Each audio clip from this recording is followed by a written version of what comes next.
helmet போடாம பைக்கில போனா பழுக்கின்னு விழுந்தா கோயிந்தா கோயிந்தா ஹஸ்பண்ட் பெட்ரூம்ல மச்சிஞ்சி இருந்தா பொண்டாட்டி பார்த்தா கோயிந்தா கோயிந்தா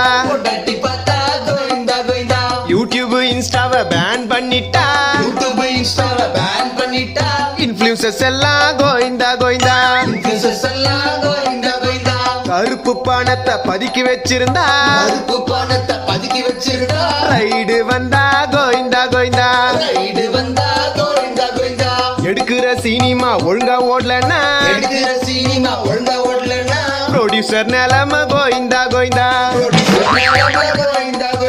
கோடி கோடியா காசு இருந்தாலும் 10 பைசா கூட காசு இல்லைன்னாலும் எல்லாரும் ஒரு நாள் கோயிந்தா கோயிந்தா